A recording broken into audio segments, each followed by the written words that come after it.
This is chapter 10 of the Converging Media book, 5th edition. And this chapter deals with ethics, really with media ethics. And it starts off talking about ethics, morals, and laws. Ethics and morals deal with questions of right and wrong. What is the right thing to do? What is the wrong thing to do? Now, ethics or morals and laws are not the same thing. Laws tell us what we are required to do. They tell us at times what we're allowed to do, but ethics and morals are something that we develop within ourselves that tells us what we should do. Talking about major systems of ethical reasonings, there are character or virtue ethics. Very simply, virtues such as courage, modesty, stoicism, and honesty are positive. Virtuous character lets you live a virtuous life. And that's sort of the positive thing. There's the Judeo-Christian belief in the golden rule, another type of ethics that comes under character or virtue ethics, actually, and the idea of loving your neighbor as yourself. Another way of approaching this has been called the golden mean. Finding a balance between two extremes is the most ethical way to live. Try to find a balance and fairness among all sides of an issue in a news story. It does not automatically mean giving each side the same coverage, which of course we talked a little bit about that in the media writing class and earlier in the mass comm book as well.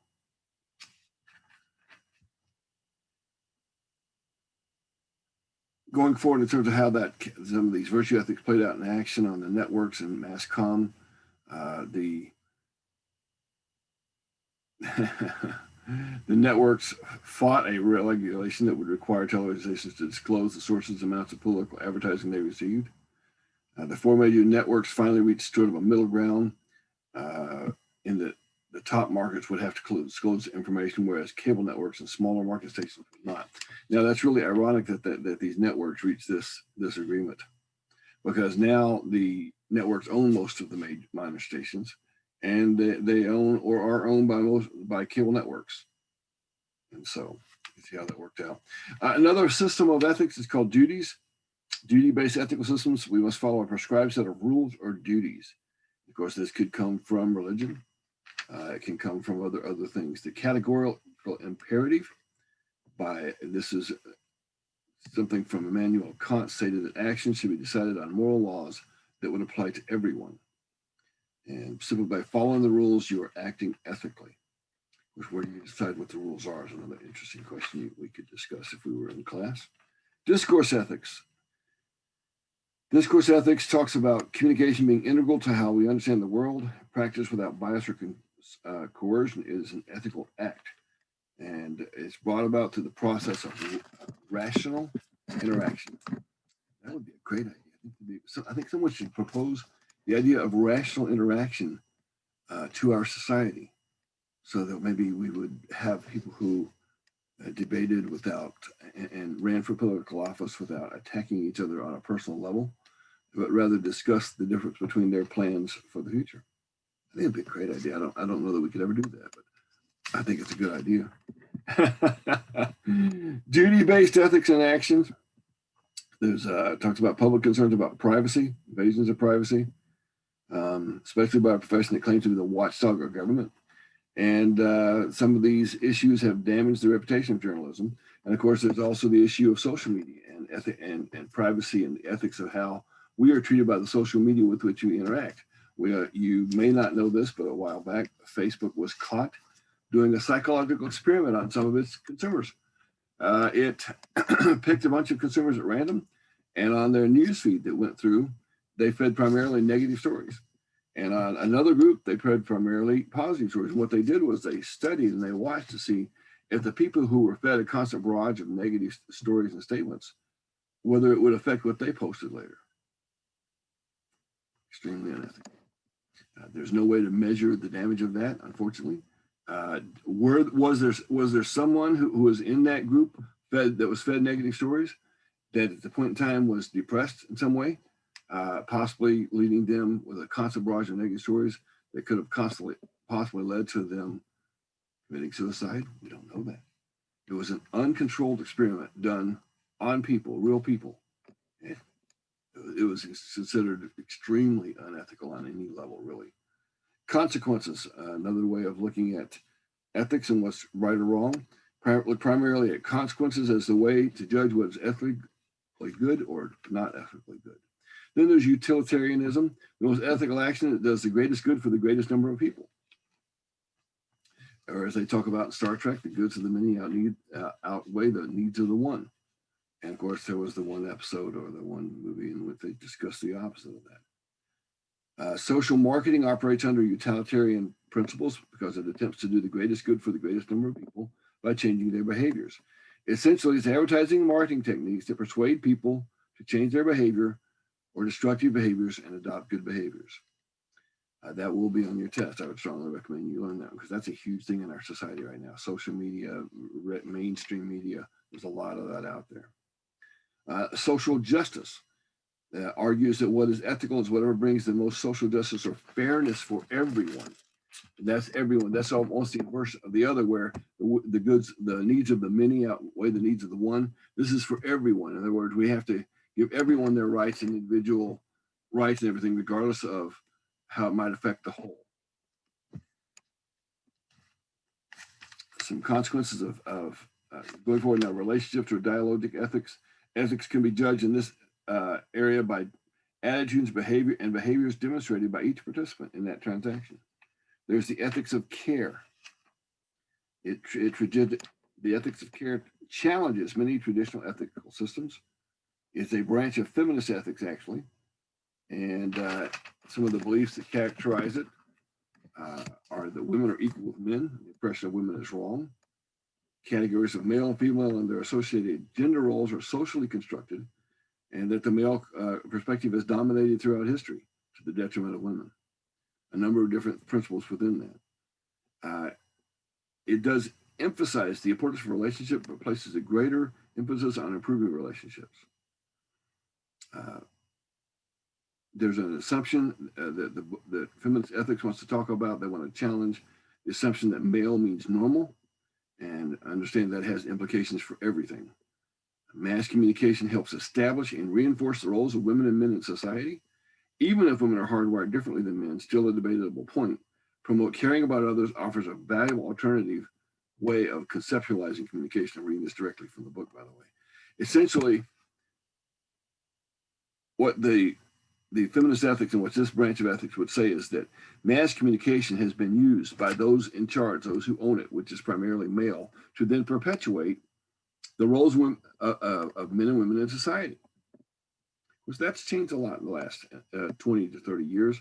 It's changed even some in the last 5 to 10 years. Going forward, talks about moral relativism. Moral relativism suggests that none of the ethical systems can be said to be any better than the others.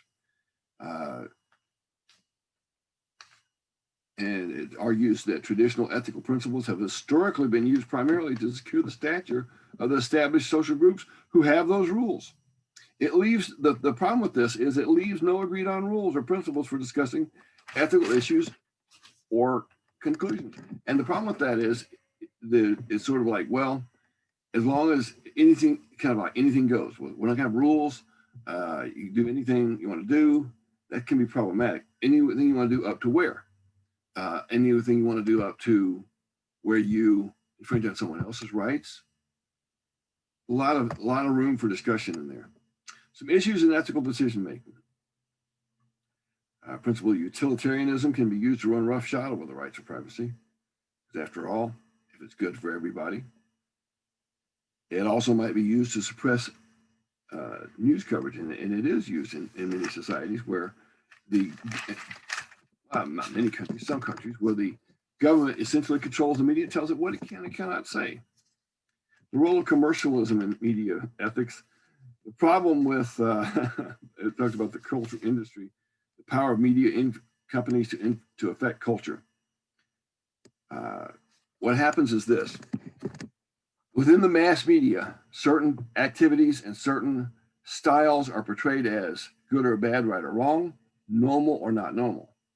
And when it's portrayed in a certain way, if you see your favorite singer wearing certain things, behaving in certain ways, sometimes, especially to young children, that becomes something that's a goal or an idea that's a positive thing. We do need to understand this. I've talked about this already. I believe if I haven't, then my apologies. Television has most of its impact, strongest impact on children up to about the age of 12. That's when children's values structures start to develop some rigidity, where they're less susceptible to input of the media. And so that's something that's very important to understand. Media types influencing content. The need for exciting visual elements have affected news coverage. NBC a while back was caught. They had this Chevrolet truck. If you hit it in the gas tank, supposedly exploded. So they did it and they filmed it, and it did, but it wasn't exciting enough. It wasn't explosive enough. So what they did was they loaded the truck with explosives. They ran another vehicle into it, and man, it just exploded. The only problem with that is that experts, and again, this is my understanding of how it came. Part of how it came about was that some of the experts in explosives who do that for Hollywood recognized some of the things that were done. They recognized the way the explosion was done, had to have some assistance, and they got caught on it. Talked about ethics in journalism, the privacy rights versus the public's right to know. Talked about going undercover. How ethical is that? You go inside of a group and then you can bring out things that you want to bring out, but you're going in, making everybody in the group assume that you're part of the group, and so that you can find out things about the group. Another problem that I think that we have is people victimizing the victims. I'm very happy that I've not been, a situation where a close family member was a victim of a crime or something to that extent, because I've seen reporters go up to someone who just lost a child, and the reporter said, how do you feel? Are you feeling emotional right now? And essentially they ask questions in a way where they were trying to get that person to cry. And like I said, I'm glad I'm not been in that situation. I pray that I never am. There was a time where someone asked someone on television. I turned to my wife and said, I'm glad that's not me, because I'd punch him in the face. The reporter, that is. I would actually break their microphone and possibly their camera. And of course, I would be arrested for that, which would be, it would be, oh, this terrible guy. He didn't answer our questions. He got all mad about it. Well, I'll put it this way to you. If I'm on a jury one day, I'm a pacifist, by the way, but if I'm on a jury one day and the charge is after you had the death of a family member, some reporter stuck his camera in your face and his microphone in your face and asked you a question, and you got mad and punched him in the face, I'm going to vote not guilty. So there's also problems with misrepresentation and plagiarism. Networks have been caught literally distorting the truth. Imagine that. I mean, literally caught red-handed, falsifying whether something was true, making absolutely false statements about what is true or false. And even in one instance, CBS induced a document authenticator to authenticate a document that made George Bush look bad, that 3 or 4 or 5 previous document authenticators had told them that's not an authentic document. Hello. Anyway, going forward, talks about the Society of Professional Journalists Code of Ethics. Journalists should seek the truth and report it. They should be honest, fair, and courageous in gathering, reporting, and interpreting information. And I'm not going to go through the list on page 313, the number of lists there of things that should be done by journalists. If you go into the class that I teach sometimes at Shelton in interactive media writing, which I wrote for television radio for 5 years, so I've done a little bit of that. There we will talk a little bit more about some of these things. Ethical issues in advertising. Deceptive advertising. Sometimes people flat out lie about their product. The producers of, I think it's Coca-Cola now owns Aquafina, but the producers of Aquafina, when they were first advertising the product, the commercial implied in some way, I don't know exactly how they said it, may have said it, but they implied that Aquafina was spring water. And the people found out, and the FTC, Federal Trade Commission, FDA, somebody came forward, FCC came forward and said, look, you cannot lie about your water. You've got to tell people that it's not spring water.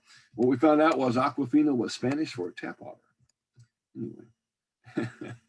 Then there's puffery, where it's kind of a gray area where you sort of, you have slogans that sort of imply great things that may or may not be as accurate as they might be. It's called puffery.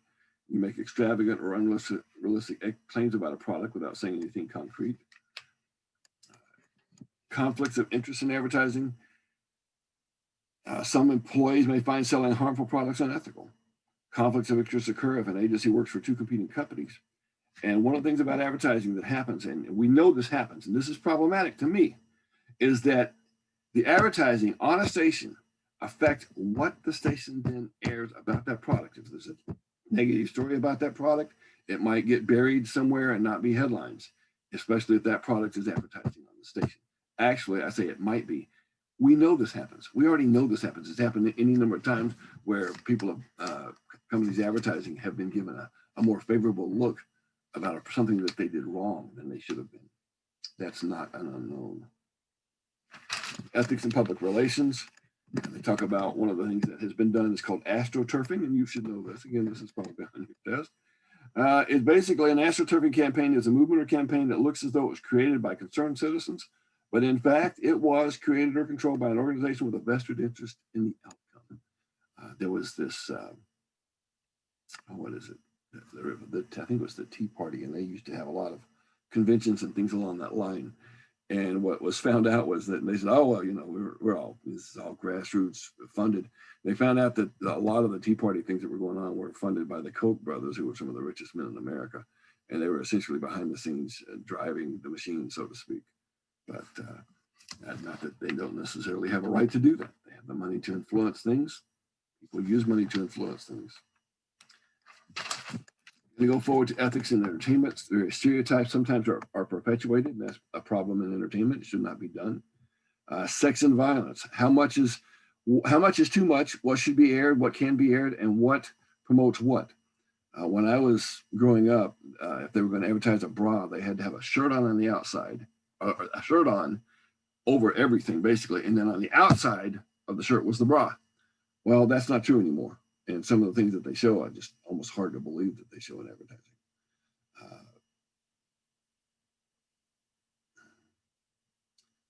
Talks about media careers. A few firms have ethics officers right now. That's not a surprise. Most media organizations have legal teams, though. And of course, the editors are paid to decide what does and does not go into certain things. That is the end of chapter 10. I'll see if I can get chapter 11 done in the next day or two and get that up as well.